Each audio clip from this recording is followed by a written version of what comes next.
కాంగ్రెస్ కట మిత్తితో సహా చెల్లిస్తారట. ఎవరు? కేటీ రామారావు. నువ్వు కాంగ్రెస్ కు మిత్తితో సహా చెల్లించుడు తర్వాత కేటీఆర్ గారు మీరు చేసిన అప్పులకు కాంగ్రెస్ మిత్తి కడుతుంది పాపం.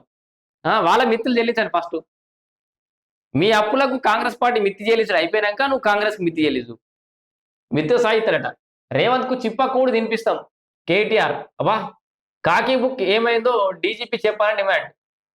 మరి నువ్వేదో రెడ్ బుక్ అన్నావు కదా, మరి ఏం చెప్తున్నావు? రాసుకుంటున్నావా లేదా? మరి బుక్ నిండిపోయిందో, మరి సగం పేజీలు ఉన్నాయో లేదు, కావాలంటే బుక్లు కూడా అందిద్దాం.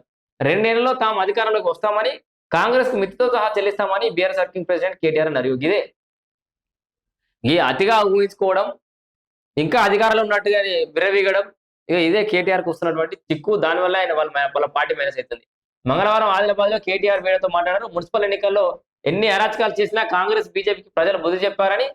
అబ్బో, మున్సిపల్ ఎన్నికల్లో ప్రజలు ఇచ్చిన తీర్పును అపహాస్యం చేసేలా కొన్ని మున్సిపాలిటీలో కాంగ్రెస్ చేసిన అరాచకాలను, దుర్మార్గాలను రాష్ట్రం మొత్తం గమనించిందని పేర్కొన్నారు. కొన్ని చోట్ల తమ పార్టీకి ఎక్కువ సీట్లు వచ్చినా మున్సిపాలిటీలు దక్కకుండా కాంగ్రెస్ నేతలు కుట్ర చేశారని ఆరోపించారు.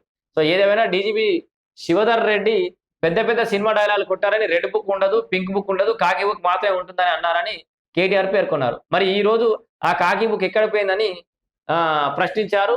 అరాచకాలను అడ్డుకున్న తమ పార్టీ నాయకులపై అక్రమ కేసులు పెట్టి, ఇక్కడ బాల్క సుమన్ మీద అక్రమ కేసేనా?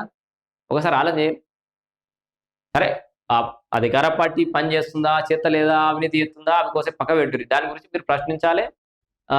ప్రతిపక్ష పార్టీగా అది మీ బాధ్యత కూడా. మీరు ప్రత్యక్షాలు ఉంచింది అందుకే కదా జనాలు. అయితే కాన్వాయ్ల మీద దాడి చేసి హక్కు ఎవరిచ్చారు మీకు? మంత్రుల కాన్వాయ్ల మీద దాడి చేస్తే శాంతి భద్రతల ముచ్చట ఏం కావాలి? ఒక మాజీ ఎమ్మెల్యే, మాజీ ఎంపీ, అంత పెద్ద నాయకుడివి, ఏంది విద్యార్థివి, ఉద్యమ నాయకుడివి, బాల్క సుమనే తీసుకుపోయి అది ఆ ఫోన్ తీసుకుపోయి కారు మీద ఎత్తేసి, నువ్వు ఇంత దుర్మార్గంగా ఇట్లాంటి చర్యలకు పాల్పడితే యువత ఏం నేర్చుకోవాలి? నీ నియోజకవర్గ ప్రజలు నిన్ను చూసి ఏం ఇన్స్పైర్ కావాలి?